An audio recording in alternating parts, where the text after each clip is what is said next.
Članovi sudijskog kolegijuma odobravaju start učesnika treće kasačke trke. 10 takmičara se priprema za start.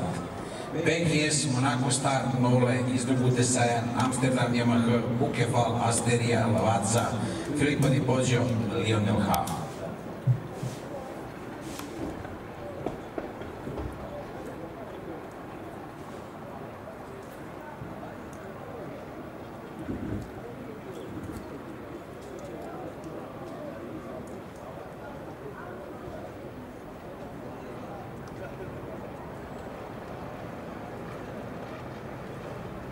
Start je pušten.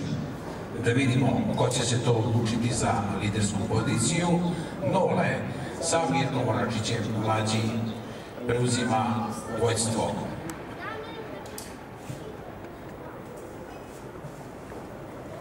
Na drugoj poziciji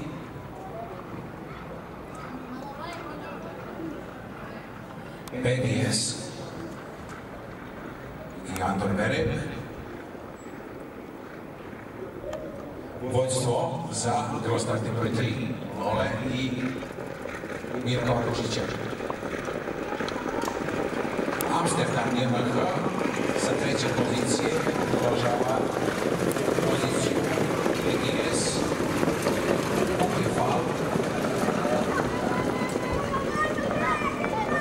pokušava da zauzme četvrtu poziciju.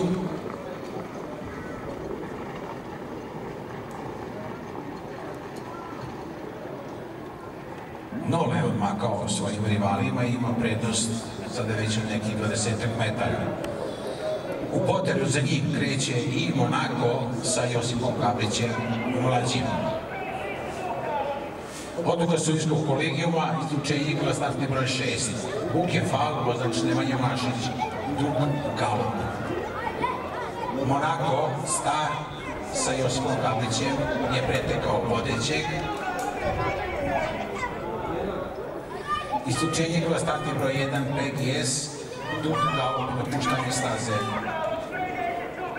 Isključenje startni broj 10 Lionel H, dug galop. Pratimo razvoj događaja na nekih 240 metara do cilja. Uz unutrašnji deo staze kreće se Nole, a druga špura usputno za Monaco Star. 40 metara do cilja, Monaco Star prvi, Nole drugi, Amsterdam Yamaha treći, Lavazza četvrta, Filippo Di Poggio